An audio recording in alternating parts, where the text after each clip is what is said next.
got to get to Portland by 8:30 to play a show that night. I'm on at 9, and I'm trying to give myself a half an hour because I'm a responsible dude. I want to make sure everything's cool because I'm a musician who likes to fly fish. I'm not a fly fisherman who plays music on the side. So I'm on the river. The day's going by. The sun's on my shoulders. I'm feeling awesome because it's just an amazing feeling to be in the middle of a river. As the day creeps on, it starts to go towards the evening, the fishing starts to pick up, obviously. Sun gets off the water, fish start rising, the river comes alive, and that's one of the greatest feelings in the world. It's like this river that seemed like there was nothing in it, all of a sudden starts to boil with these fish, and I'm starting to catch fish. Of course, I'm keeping in mind that I have to be off the river and in my car by 7 o'clock to make it to Portland on time, right? Hour and a half, 60 miles an hour. Yeah. Start upping it. Yeah, not yet, not yet. So I'm fishing, and the fish are starting. I'm starting to catch fish, and I have this one of my spiritual fly fishing rules is that when you catch a fish, you get 5 more casts. It's just a simple law, like up and down. It's like gravity. It's just an undeniable law. 5 more casts. Because you've earned it, because you've just brought this fish up in from another world into this world. So consequently, you have to mess with fate for a little while and see if it's going to happen again. And if you get to 5 and nothing happens, cool, you're done, you did it. You had a killer day, move on, right? But I'm on a streak and I'm catching. I mean, I'm like, man, like it's crazy. And so time's moving on while I'm doing this. I'm not thinking about it at all. I've completely lost track of it because I'm in the moment. You know what I mean? I'm in the groove. I'm feeling it. So all of a sudden, I start to realize, shit, I need to check my watch. I look at my watch and it's like, oh God, 7:15. And I'm still catching fish, and I cannot break the law. So I keep casting. And I actually end up going against my own law of nature because I finally get to the point where it's about 7:45, and I've completely taken all of my subtractive math out of the way, and there's no human way that I can make it to Portland by 9. I've now gone into my half-an-hour window of responsibility that I allotted on the front end, and I've now made it to where my car is not physically capable of driving fast enough to get me there in the time I need to get there. So I go running across the river, and I'm wearing waders, by the way, so the river's cold. It's March. It's cold. It's really cold. Running West Coast rivers, y'all, just in case you ever go out there, West Coast rivers have channels. Deep channels from the snow melt. So when the snow comes down, scours it out. So I'm running, and I'm going to make it there, and all of a sudden I'm not running, I'm floating down the river in my waders, and then my waders are going, I'm going underwater, and there's a moment where I'm actually thinking I might not live. And I catch myself on the pylon of I-5 going underneath the highway that I need to drive on to get up to Portland. And I pull myself up, and I try my best to run to the car. But my waders are filled with water, and so my running is like this weird kind of like moon boot thing. You know what I mean? Like it's kind of like I can't really lift my feet, so I'm kind of doing this thing. I guess that's not really moon boots because moon boots you float. Opposite of moon boots. So strike the moon boots, but you're just stuck. It's like magnet boots, and I'm like running and running. The water's coming out, and I jump in my car. I had an '88 4Runner at this point. I jump in my car, and the water's going everywhere. Peel out on the I-5. I'm pushing the accelerator as fast as it'll go. I'm going like, it goes like maybe 82, 83. It's not a fast car. It's an '88 4Runner. Car shaking, driving along. Now here's where I get really, really turned upside down. When I was young, I played with Joe Ely, and he would always tell me, he would always say, you know, Ian, I'm not going to do the accent, but he'd say, you know, Ian, you always write a song when you get out of the way of the song. Songs come when you're not looking for them. So you can imagine that I was about as far from looking for a song as humanly possible. I was just trying to get to Portland.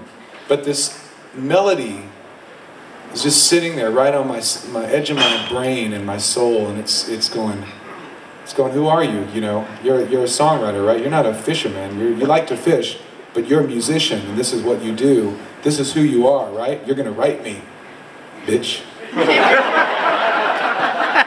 Sorry. That's what it was like. It was like, because that's how it was talking to me. And I'm like, no, I can't do this because I gotta get to Portland, and I'm late, and I've already totally screwed this up, and I just gotta keep it straight. Don't mess around. Fine. You're not a real songwriter though, because a real songwriter would do anything to write a song when it comes into their mind. So I pull the guitar out from the back of the car, still wearing my waders because I didn't get a chance to take them off. The water's coming out of my waders. I'm driving with my knees. I roll my window down. I've got my guitar, this same guitar, driving 82 miles an hour. Guitar neck's out the window, and I got a pad of paper here, and I'm going up I-5, writing a song. And it's working. And I'm not dead. I'm writing, and I'm probably paying more attention than most of y'all when you're texting, you know, because I can. So I'm like writing the song. First verse goes, second verse goes. I'm on the third verse, and all of a sudden I notice something on my left. And I turn, and the something on my left is an Oregon State Patrol car.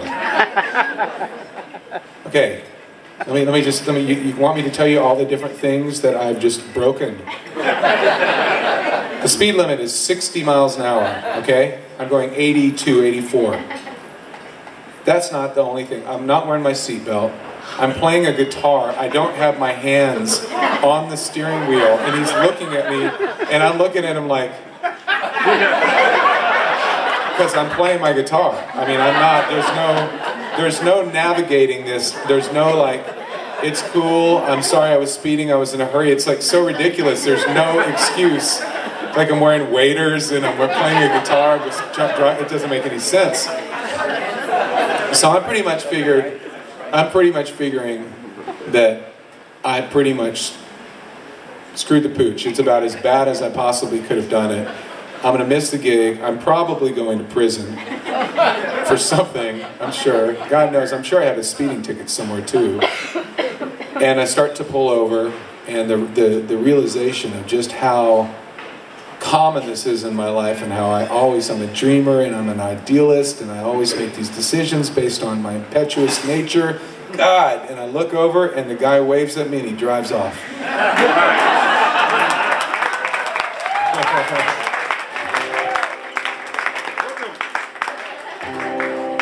Now this is the part where if I was Billy Joe Shaver, I would say I made the gig and it was perfect, but since I'm not a liar, I'm going to tell you the truth. I was 20 minutes late, so I missed a couple of songs. My set was cut short, but I did get to play my set. It was a sold-out show at the Crystal Ballroom. I was playing with a bunch of friends of mine. It was a great set. First time I ever played this song. So this one is a special dedication to the lovely Sarah.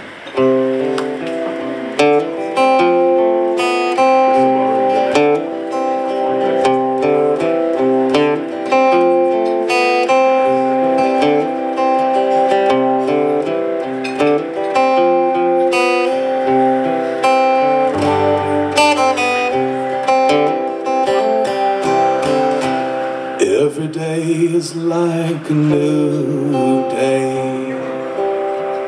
The sun has broken through the night's haze. I drink my coffee from a big cup, and I ain't never gonna get up. Oh, get up. If I was a writer, well, I'd lay around smoking cigarettes and thinking about hey, the life I'd live if I was someone else. If love was lost and I was by myself.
just wanna call to let